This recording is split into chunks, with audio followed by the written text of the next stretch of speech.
Esta semana, el Arcón recorrerá el camino teresiano de la Cuna al Sepulcro, que une la localidad salmantina de Alba de Tormes con la ciudad de Ávila, atravesando una buena parte de la tierra de la Moraña.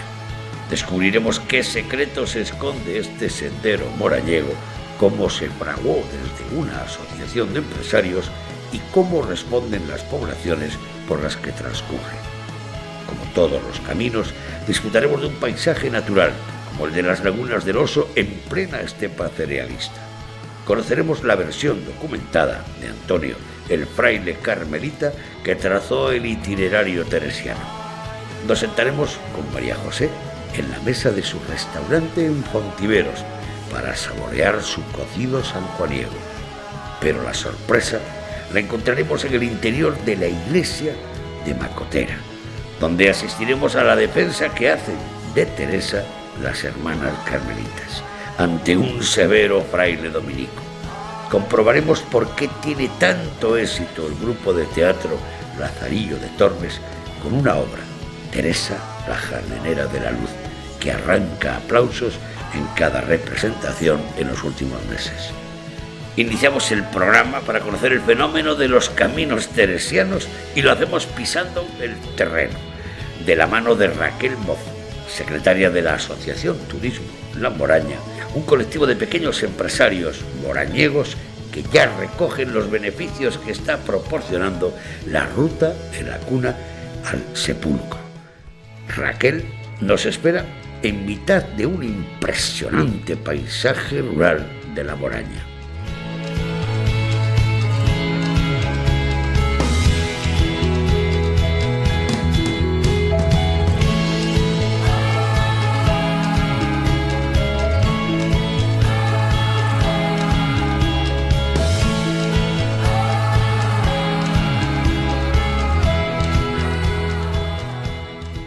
Raquel, ¿no había otro sitio para quedar?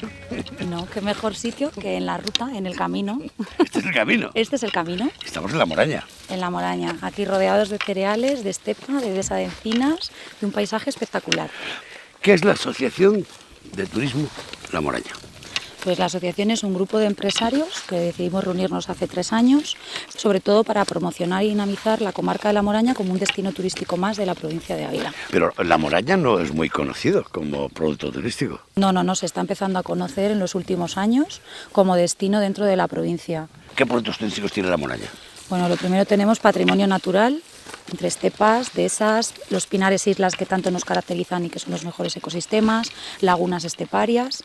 Tenemos patrimonio histórico y artístico con un estilo arquitectónico propio de la zona, el estilo mudéjar, ¿vale? Con unas maravillosas iglesias, artesonados del mudéjar, y tenemos también una gastronomía típica que nos identifica en La Moraña. Raquel, ¿hasta qué punto lo teresiano ha influido en todo vuestro proyecto?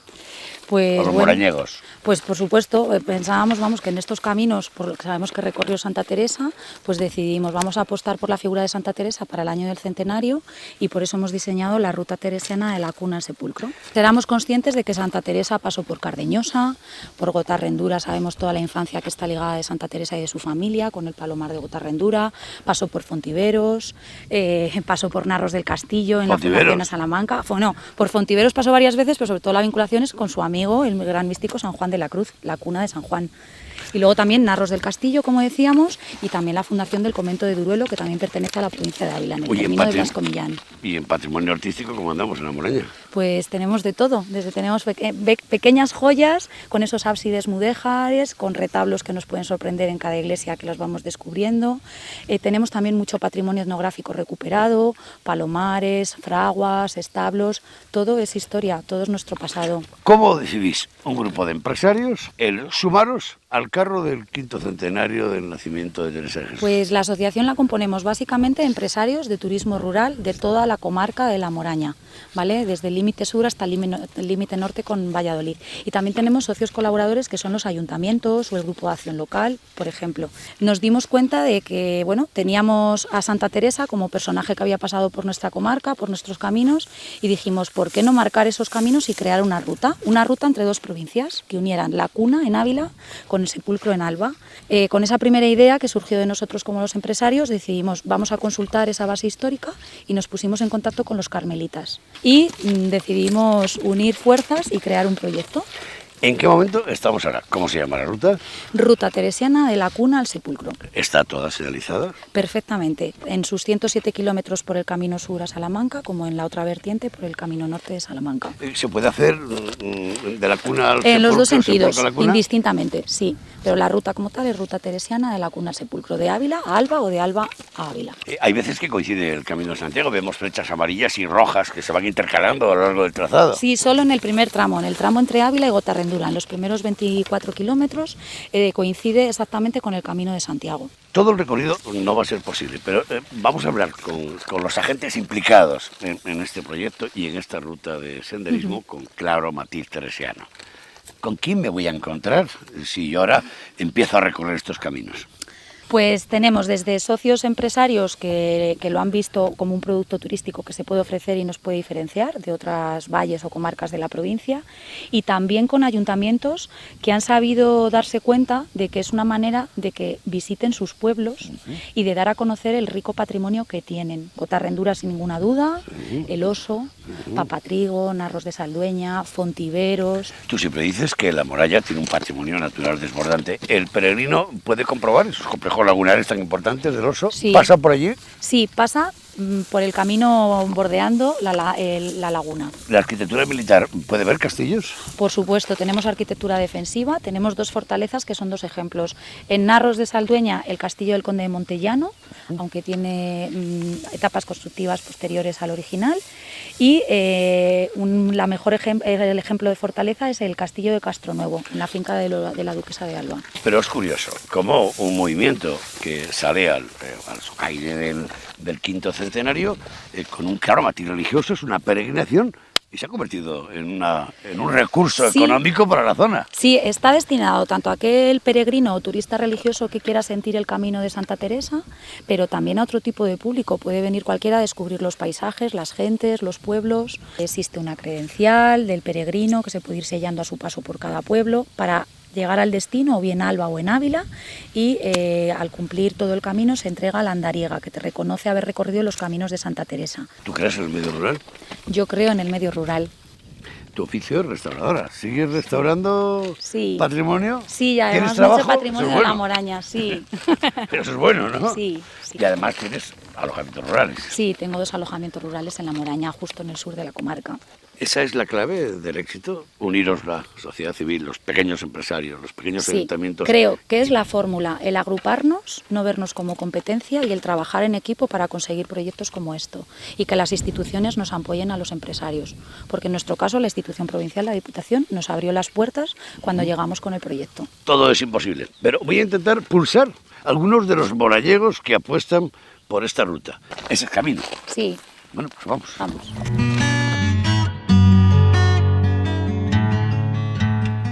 Nos dirigimos a la ciudad de Ávila. Vamos en busca del fraile carmelita Antonio González. Él fue el ideólogo del recorrido de la ruta teresiana. Nos espera en el convento de la Santa, en el interior del recinto murado de la capital, en el mismo lugar donde nació la andariega.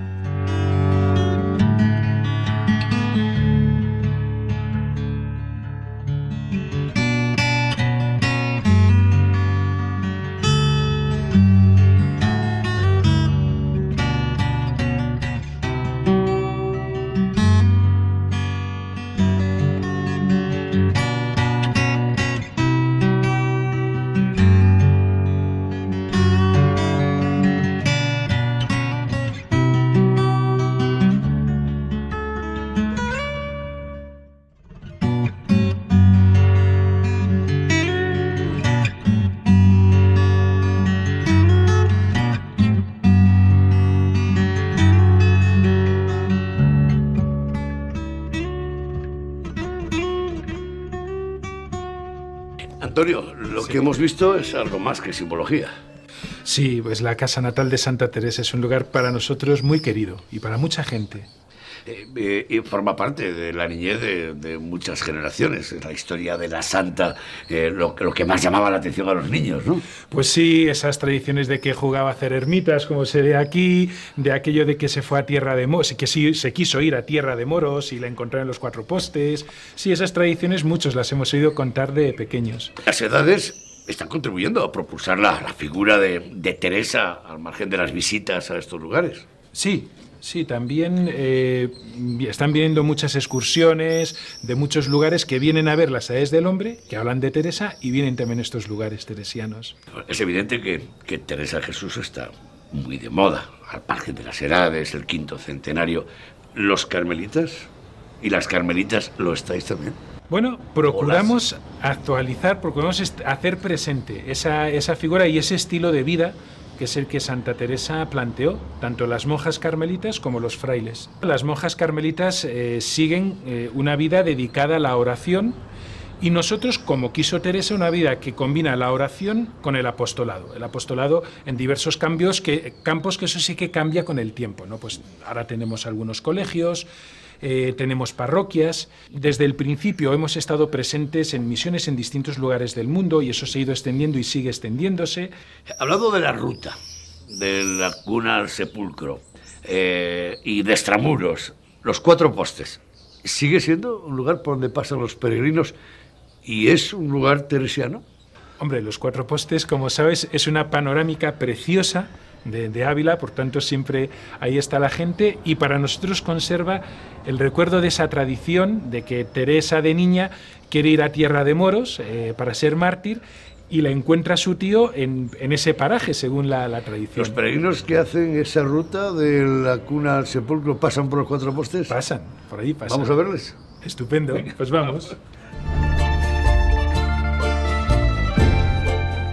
Abandonamos el convento de la Santa y nos dirigimos a los Cuatro Postes para continuar la conversación. Un lugar teresiano de extraordinario interés turístico por su valor panorámico e histórico.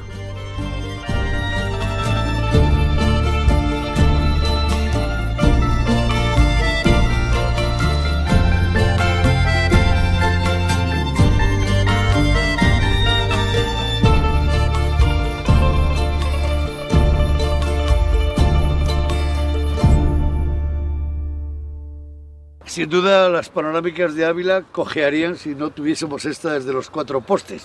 Pues es verdad, bueno, porque esto es un humilladero, era típico que estuvieran a las entradas de las ciudades, en los cruces de los caminos, y ciertamente es una panorámica preciosa. ¿Qué relación tiene con Teresa? Pues sobre todo esa tradición que cuenta que ella, siendo niña, quiere ir a tierra de moros para ser mártir, y entonces toma el camino que se le ocurre, que era el de Salamanca. Y aquí es donde, según la tradición, le encuentra a su tío, a ella y a su hermano. Y supongo que esta pregunta te la habrán hecho muchas veces, porque los frailes carmelitas sois descalzos. Y compruebo que llevas sandalias. Lo de descalzos, ¿por qué? En el siglo XVI los zapatos eran un artículo de lujo. Entonces una de las señas de identidad de nuestra reforma, de esa reforma de la Orden del Carmen, es el no llevar zapatos, sino ir como iba la gente, pues con unas sandalias, con unas alpargatas, un calzado más sencillo, más pobre. Cuando llega el mes de enero, ¿sigues con sandalias o no? No, yo no. Ahora que ya también la gente suele llevar zapatos, pero hay frailes y muchas monjas siguen llevando sandalias todo el año. En muchos pueblos, alcaldes, los organizadores de la ruta y de la Asociación de Turismo de la Moraña, todos me mencionan que hubo un fraile carmelita que contribuyó mucho a hacer ese trazado de esa ruta de la cuna al sepulcro. Evidentemente todos iban hacia el Padre Antonio. Bueno, cuéntame, ¿cómo fue la experiencia? ¿Cómo surgió esa ruta? Nosotros llevamos haciendo rutas con jóvenes ya desde el año 90 y algunas de esas rutas ya habían pasado por Fontiveros, por Gotarrendura, por Duruelo. Ya en el año 2012 habíamos hecho esta ruta con un grupo de jóvenes.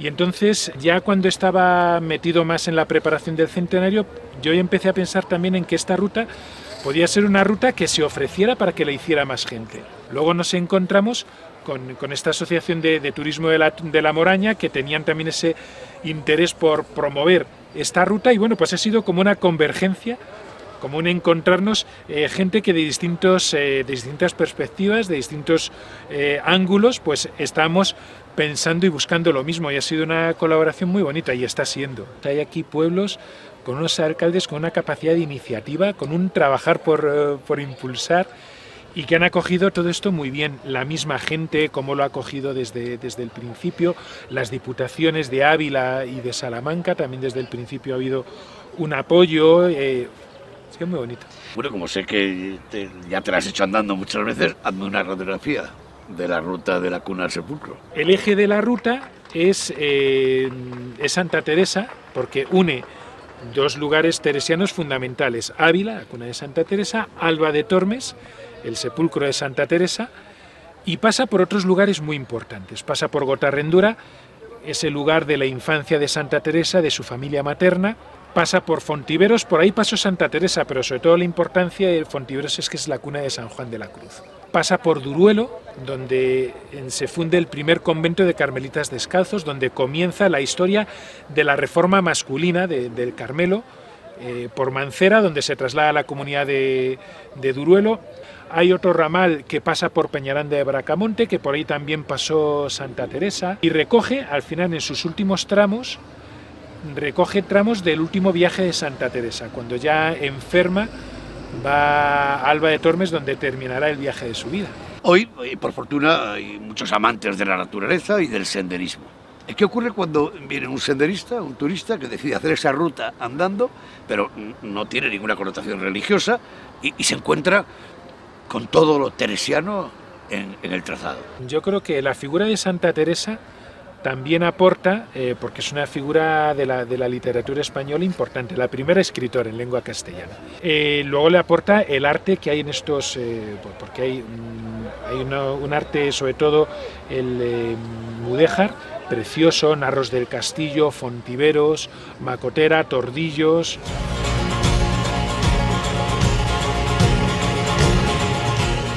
El camino teresiano atraviesa las estepas cerealistas de la Moraña.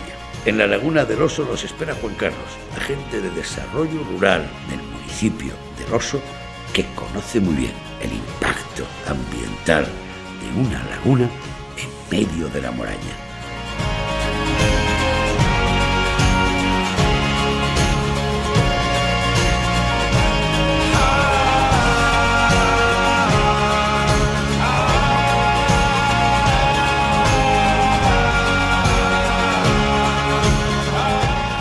En el siglo XVI, la andariega pudo ver este paisaje lagunar como está ahora. Casi seguro, porque por la zona, por el territorio, por la Moraña, sus rutas, estaba claro, Gotarrendura aquí, que son 3 kilómetros, evidentemente en esos tiempos tuvo que andar por aquí. ¿Ha habido muchos cambios desde entonces en el ecosistema? Hombre, es un ecosistema agrario como todo el que hay en la Moraña y en la estepa cerealista Castilla y León, y evidentemente lo que antes eran lindes ahora son menos lindes, pero las lagunas como tales yo creo que es esta zona posiblemente sean las que han conservado ese tono de antaño, de seguir almacenando agua en invierno, secándose en verano, y ese ciclo año tras año yo creo que se ha mantenido. ¿Dónde estamos ahora, Juan Carlos? Pues estamos en los observatorios del Oso, estamos en las lagunas del Oso, en la Moraña, en lo que es la puerta a la zona esteparia y a toda la estepa cerealista de la Moraña. Son muy importantes porque en toda Castilla y León y toda la meseta y toda la estepa cerealista es el lugar de paso de todas las aves que vienen a invernar o a pasar por aquí hacia el sur. Entonces, junto con Villafáfila, con la Nava y muchas lagunas esteparias de la Moraña, son los lugares donde se quedan en invierno. Por lo tanto, algunos senderistas o turistas vinculados a la ruta de la Cuna al Sepulcro, al pasar por esta zona, pues se pueden encontrar en algunos días del año una bandada de gansos o unos atardeceres rojos con las bandas de grullas. En invierno van a tener seguro gansos, seguro grullas, un montón de patos de distintas especies, y depende de la época del año tendrás unas aves o tendrás otras. Juan Carlos, en estos lugares nos pasa siempre lo mismo, que creemos que vamos a encontrarnos todo eso que nos contáis en la promoción, en la información, y luego vemos menos. Aquí se ven aves siempre. Siempre hay aves. Fíjate que nosotros, desde que llevamos trabajando aquí, ya tenemos un número casi de 200 especies diferentes. A lo mejor 60 o 70 se quedan todo el año y el resto van y vienen. Entonces, siempre que venga alguien aquí va a haber algo. Estas son sus lagunas, pero el término es el del Oso. Por cierto, dicen en La Moraña que el Oso es uno de los pueblos que son un museo al aire libre. Sí, sigue siéndolo y va más. Te vas a sorprender ahora de lo que vas a ver y de lo que veremos más adelante en el pueblo. Oye, ¿se puede subir a una torre que no es del campanario para ver toda La Moraña desde allí o no? Sí, se puede subir y te voy a subir.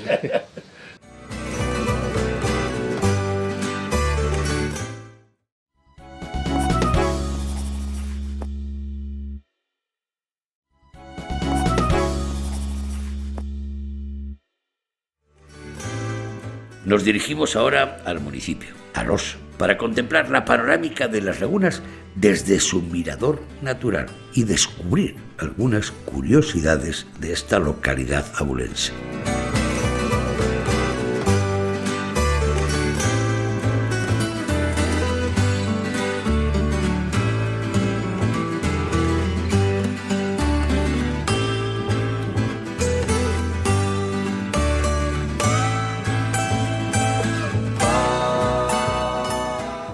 Juan Carlos, ¿serías capaz de definir el estilo arquitectónico de este edificio?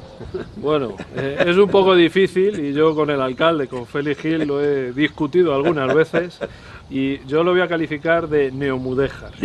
Y cada uno que venga lo vea y le ponga una etiqueta. Lo importante es el contenido que tiene este lugar. Esto es un poco la puerta de La Moraña y aquí queremos que el que venga pueda tener una visita y un conocimiento mucho mayor de lo que es la fauna y la naturaleza en la comarca de La Moraña. Entonces es un centro que queremos que sea muy de la comarca y muy abierto al exterior. Hablando de recursos, uno muy actual y que está dando buen resultado en muchas partes de Castilla y León, y es el proporcionar a los amantes de los pájaros la posibilidad de poder fotografiarles. ¿Los highs funcionan? Es una experiencia nueva porque es una cosa que estamos haciendo aquí y que ahora yo creo que se va a poner bastante de moda, que es que se pueda venir a fotografiar aves, a fotografiar especies muy emblemáticas de la comarca o de Castilla y León en unos highs que hemos hecho específicos de fotografía. Estamos ahora mismo dominando todo el casco urbano, todo el caserío del Oso. Un topónimo que da mucho de sí, ¿no? El Oso se llama El Oso por un berraco de piedra que tenemos enfrente de la iglesia, es el que le ha dado el nombre, el que le ha dado una leyenda y el que da suerte a todos, y el ¿no? Que da suerte a todo el no mundo, todos pasan a por todo debajo. El mundo que pasa por entre las piernas y el suelo del oso. Entonces, el que viene al Oso tiene que hacer ese acto y tendrá suerte para el resto de su vida. Lo que no sabía es que las cartas las podéis leer todo el pueblo. Desde que llevamos aquí trabajando, hemos empezado a hacer un museo al aire libre donde cada año inauguramos una obra de ese museo al aire libre. La última que hemos inaugurado es el Árbol de los Recuerdos, donde es un árbol de acero, donde están colgadas cartas, sobres, y donde tenemos cartas de vecinos del pueblo que en una época mandaron a sus familiares. Gente en la guerra civil, gente que estaba en la mili, gente que estaba viajando y antes se hacía, ya no había ordenadores, pues todo lo hacían por carta. Entonces hay cartas de amor, cartas de trabajo, un poco la vida pasada reflejada en esas cartas que nos han cedido los habitantes del Oso. Bueno, estamos en el camino teresiano por antonomasia, en La Moraña. ¿Por dónde entra y por dónde sale en el Oso? Es fácil porque esto es llano y fácil de ver. Entra desde Gotarrendura, viene hacia acá, por los caminos que ves allá al fondo, 3,5 kilómetros aproximadamente, pasas por aquí, sales por la iglesia, sigues los caminos al fondo y vas a Papatrigo a 6,5 kilómetros.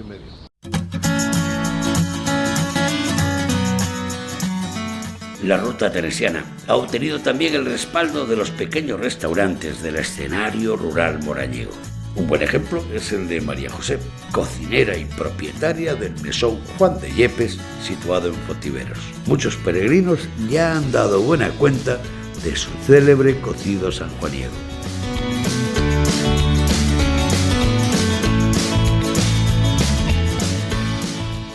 María José, ¿cuántos años llevas con el restaurante? Llevo 17 años. ¿Y haciendo el cocido Javier. sanjuaniego?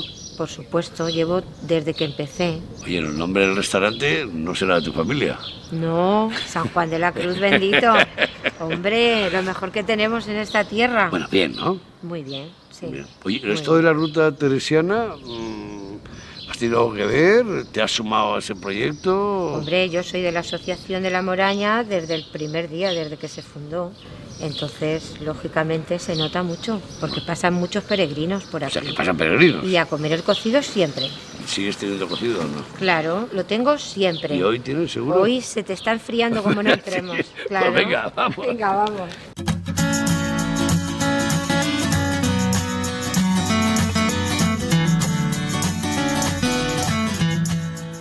María José, tú eres empresaria rural, mujer rural y madre rural. Por supuesto. Y morañega y fontibereña. Y pontibereña. Sigues 16 años con el restaurante. Pero, Sí. Y la carnicería y la postelería también. Sí, eso desde que me casé, que ya lo tenía mi marido. 26 años va a hacer ahora. Dime, ¿cómo haces el cocido sanjuanero? ¿Qué es lo que tiene de diferente? Es distinto porque, en primer lugar, las comidas hay que hacerlas con mucho cariño. Y yo le hago con un cariño impresionante.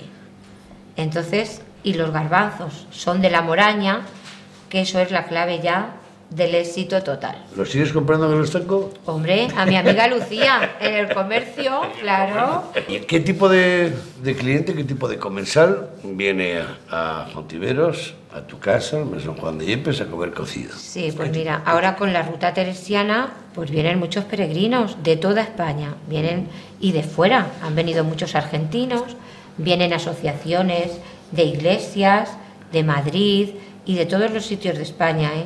Nadie duda que en los últimos años tiene fama tu casa y tu cocido. ¿Qué tipo de cliente viene a verte? Y oye, cuando te preguntan por Juan de la Cruz y por Fontiveros, ¿qué les cuentas? Yo les acompaño a ver la casa natal de San Juan de la Cruz, que está aquí cerquita de mi mesón.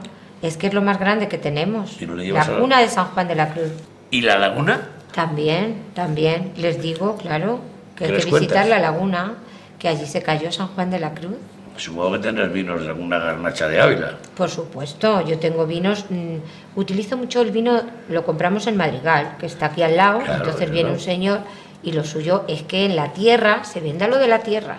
María José, ¿cómo haces el cocido sanjuanero?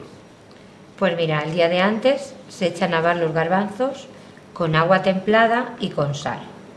Y luego a la mañana siguiente, sobre las 6:30 o las 7 de la mañana, se empieza a cocer en el puchero todo. Entonces es especial, porque lleva muchas horas de cocción y muy ¿Sigues tirando lento. el puchero? Por supuesto. Vale. Entonces lleva la gallina, lleva el hueso de jamón y un trocito de jamón, que eso es muy importante.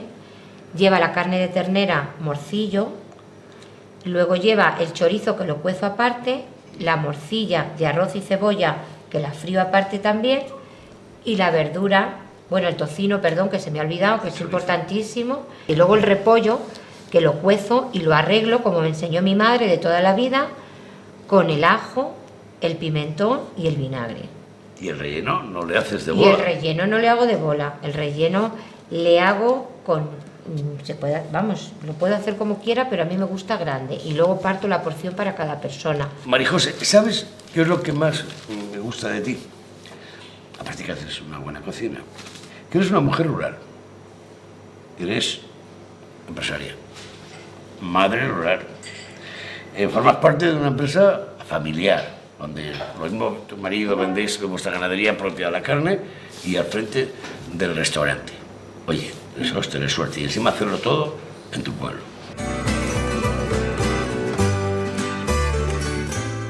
Los pequeños ayuntamientos se han visto beneficiados por el trasiego de peregrinos. En algunos casos, los pueblos han perdido el anonimato gracias al fenómeno teresiano.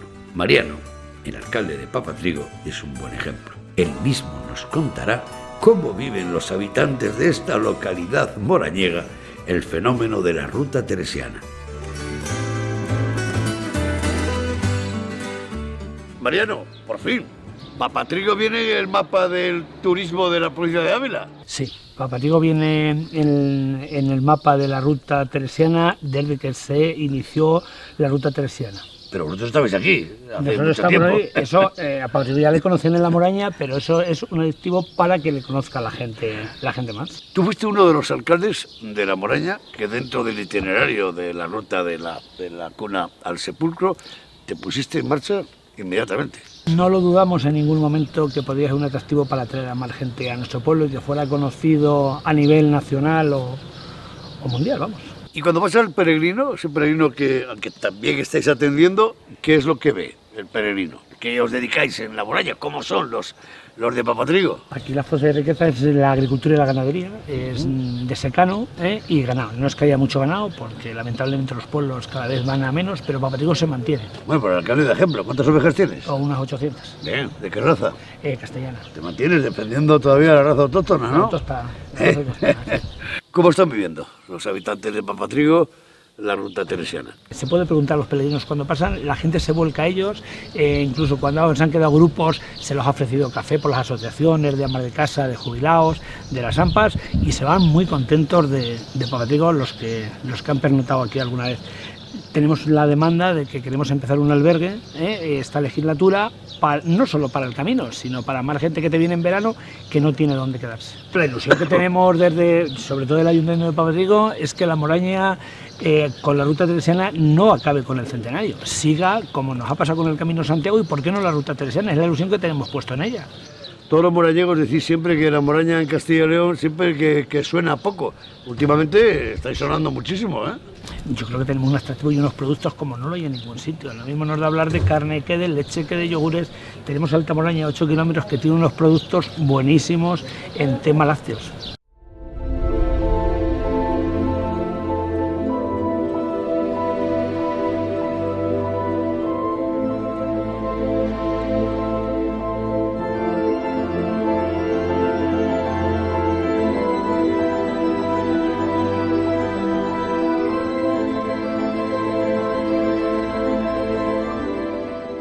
Todos los caminos ofrecen sorpresas inesperadas. Y en Macotera, localidad salmantina de la ruta, nos espera una de ellas. Pero para conocerla, tendremos que entrar en la impresionante iglesia parroquial de Nuestra Señora del Castillo. En su interior, y bajo un enorme artesonado mudéjar que ha recibido el nombre del cielo de Macotera, la compañía de teatro Lazarillo de Tormes recrea la obra Teresa, la jardinera de la luz. Este grupo de actores ciegos está triunfando en todos los escenarios de Castilla y León. Javier de Prado será nuestro interlocutor.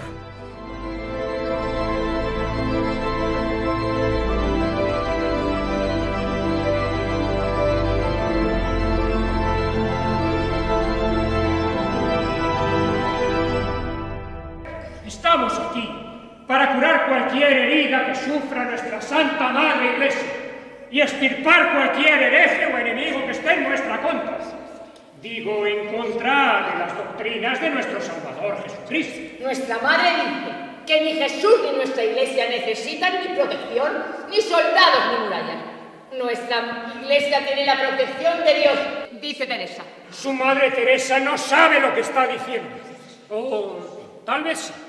Tal vez dice todas esas cosas a propósito. Tal vez sabe exactamente lo que está diciendo. Tal vez su voz es la voz del mal.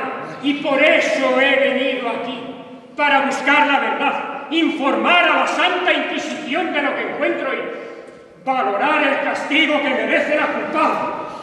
Aquí hay varias acusaciones contra su madre fundadora, Teresa de Jesús. La Inquisición tiene conocimiento de que Teresa de Jesús es descendiente de judíos. Su abuelo Juan de Toledo era converso. Ya ha intervenido el Santo Oficio varias veces contra ella. El tribunal teme que su gran reformadora, con tantas fundaciones de conventos por todo el reino, lo impregne con el espíritu del mal. Ella no es una monja cualquiera. No. Para ustedes, sus hijas, ella es madre y reformadora, y también su maestra. Pero el ejemplo de su propia vida está marcando el camino de muchas mujeres. Además, hay otras preocupaciones en torno a Teresa. Sus libros podrían representar también un peligro. Reflejan sus experiencias, su vida, contemplan un modo de vivir y de rezar que es demasiado subjetivo, que no obedece a veces que no podría enmarcarse en moldes comunes. Teresa tiene enormes cualidades humanas. Ella está proponiendo un nuevo camino en la espiritualidad, inspirado en su propia vida interior. Repetidas veces y en diversos tribunales, los jueces del Santo Oficio han citado el nombre de la Madre Teresa de Jesús, monja carmelita de Ávila. Son varios los cargos contra su persona. Se la acusa de tener un espíritu visionario y revolucionario, de ejercer un entrometimiento ilegítimo en la conciencia y en la vida interior de sus monjas, que coarta la libertad, que difunde falsas doctrinas sobre la oración mental, aprendidas en libros de alumbrado. Todo ello representa un grave peligro inminente cuando estamos en una época atormentada de inseguridades, mientras que nuestros grandes teólogos y eminentes maestros del espíritu están esforzándose por sanear el ambiente, y además ha tenido contacto en su juventud con una curandera. Hermanas, escúchenme, hermanas, esto es una grave ofensa contra esta autoridad eclesiástica.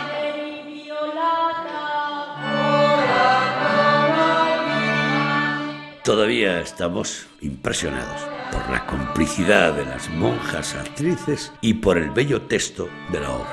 Nos sentamos ahora a charlar con todos ellos. Javier, fascinado. Y vaya escenario. Bueno, esto es una iglesia que es una verdadera pasada, es un sitio divino, vamos, para este tipo de representaciones lo mejor que podemos encontrar. Bueno, ¿cómo nace la compañía de teatro? Pues esto nace el Grupo Lazarillo de Tormes en el entorno de la ONCE de Salamanca en el año 94, fundado por Rosa María García Cano, que falleció ayer 3 años y que fue también la fundadora del grupo de la Feria de Teatro de Castilla y León en Ciudad Rodrigo. Exactamente. Bueno, llega el 5º centenario y parece que os ha inspirado la propia Teresa, porque está siendo un éxito esta representación. Tiene toda la pinta así de que ha sido la Madre Teresa o la Santa la que nos está inspirando, porque esto está siendo un verdadero fenómeno social. O sea, pensábamos que esto podía ser una cosa bonita, lo hemos trabajado muchísimo, ha sido un trabajo durísimo. Denis Rafter, que es un autor y un director, bueno, de los grandes de la escena, pues ha estado empujando el proyecto y bueno, es su obra, y le pedimos esa colaboración y nos la prestó, porque no solo dirigen en Mérida todos los años algún montaje, sino que además, bueno, es tan grande como persona también, que dijo, bueno, pues me atrevo con el Grupo Lazarillo de Tormes de la ONCE de Salamanca. Pues lo ha conseguido, porque el ritmo, la compenetración y la complicidad entre los personajes que ella se encarna es magnífico. Sí, es magnífico, y sobre todo también yo destacaría los cuadros que ha sido capaz de montar en esta obra. Son unos cuadros de una plasticidad impresionante y claro, en estos escenarios pues quedan grandiosos. Y además con la participación de actrices y actores ciegos, que se desenvuelven con una facilidad. Pues el 50% de los actores son ciegos o deficientes visuales, o sea, afiliados a la ONCE. Pilar, está claro que no sois ninguna religiosa, ¿no? Bueno, algunas somos religiosas, sí, pero no hemos profesado en ningún convento. Exactamente. Bueno, Pilar, ¿la experiencia del teatro cuándo se cursa en tu vida? Pues hace unos 7 años, también de la mano de Javier, que insistió en que formara parte del grupo de teatro de la ONCE. A mí siempre me sedujo el teatro, porque me ha tocado estudiarlo, me ha tocado enseñarlo, me ha tocado leerlo, pero jamás pensé que me iba a subir a unas tablas, y menos ya siendo ciega. Pero como en esta vida lo más interesante desde mi punto de vista es seguir aprendiendo cosas, aquí estoy. Pilar, ¿qué te aporta el personaje sobre el que gravita toda la obra que representáis? Mucho aprendizaje del mundo de las mujeres, porque en estos 5 siglos, parece mentira, pero ha ido evolucionando muy poco a poco. En el siglo XVI, Teresa fue, más que una fundadora, una revolucionaria del mundo de las mujeres. Se dio cuenta que con otra forma de vida, como era la vida en un convento, podía conseguir que las mujeres de su época fueran lo que no eran, libres. Es un contraste, clausura y libertad, pues así era. Entraban en el convento y no dependían ya de hombre ninguno, de maridos, de padres, incluso podían acceder a la cultura, a la convivencia entre ellas. Chari, todo lo que estamos escuchando, lo que ha dicho Pilar y lo que vemos en las representaciones, a hombres y mujeres nos llama la atención, porque son realidades. Pero, ¿cómo reaccionan las religiosas, las monjitas, cuando actuáis, cuando representáis esta obra de teatro en un convento o en un lugar donde ellas? ¿Qué dicen? Tienen una satisfacción personal impresionante. Nos han dicho cosas de las más bonitas. Incluso nos han llegado a decir que alguna de nosotros se les representa a ellas mismas, porque contamos muchas cosas de la vida de Teresa, lo que es la vida cotidiana dentro de un convento, que la gente no está acostumbrada a oír esas cosas. Y cuando las ves aplaudir o llorar, te emocionas muchísimo. Javier, esto nos pasa con las buenas obras y con los buenos actores y las buenas actrices, que al final da la impresión de que de verdad son monjas carmelitas, ¿no? Y es lo que me está pasando. Y supongo que le pasará a los miles de personas que os siguen en vuestras actuaciones, que por cierto, no paráis, os llamarán de todos los sitios, tenéis todo el verano ya cubierto casi. Lo tenemos casi pleno ya, ¿eh? O sea, es cantidad de... Todos los días hay un par de llamadas, un par de pueblos, un par de conventos que están deseando que vayamos a representar. Se ha corrido la voz, pues, como he comentado, pues se ha convertido en un hecho social. Pero sigamos el rastro de la luz y como definió esta obra su autor y director, Dennis Rafter, disfrutemos de esta visión sobre una mujer extraordinaria, escuchando cómo la defienden sus monjitas ante el severo fraile dominico. Bueno, empecemos por el principio. ¿Dónde ha nacido su madre Teresa? En Ávila. Hermanas, por favor, con una sola voz. Nació en Ávila. No, nació en Gotarrendura. Pero está en Ávila. Pues no es eso lo que creen los de Gotarrendura, que dicen muy orgullosos que nació allí, a 5 leguas. Pues lo que es seguro es que fue bautizada en Ávila. Yo misma he visto el registro. Sí. Por el amor de Dios, pueden contestar con una sola voz. ¿Cómo fue la juventud de Teresa? Habla tú, Juana, que tú la conoces más. Teresa de niña era muy traviesa y muy coqueta. Hermana, no es correcto hablar así de nuestra madre. ¿Pero por qué no? Si Teresa es como es y siempre ha sido así. Aún hoy, a sus 67 años, es capaz de impresionar al mismo cara de buitre. ¿Y quién es cara de buitre? El mismísimo cardenal Gaspar de Quiroga. ¿Estáis hablando del inquisidor general? Hermana, por el amor de Dios, no le hable usted así, que nos van a llevar a todas a la hoguera. Recuerdo una vez cuando Teresa era niña... ¡Ay, los de Rodrigo! Su hermano, y los moros. Me parece que entonces Teresa tenía 6 años y su hermano era mayor. Toda la culpa fue de él. ¿Cómo que la culpa fue de su hermano el mayor? Nunca nadie ha sido capaz de cambiar la mente de Teresa cuando ya ha decidido algo. Por eso no se casó. Decía que ningún hombre merecía la pena.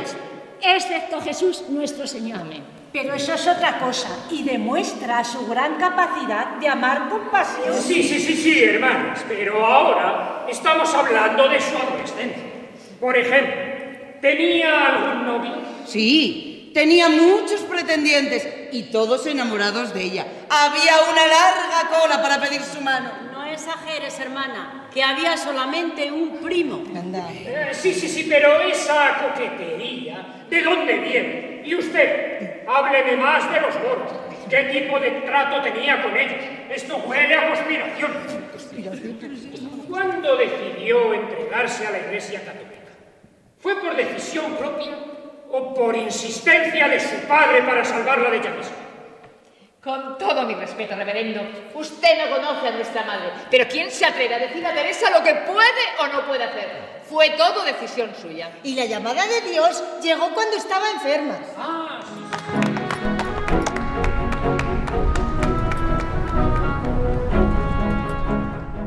Nos despedimos. Gracias a estas magníficas actrices y actores del grupo de teatro Lazarillo de Tormes de la ONCE en Salamanca, que tantos éxitos están cosechando con la representación Teresa, la jardinera de la luz. Amigos, hasta la próxima semana.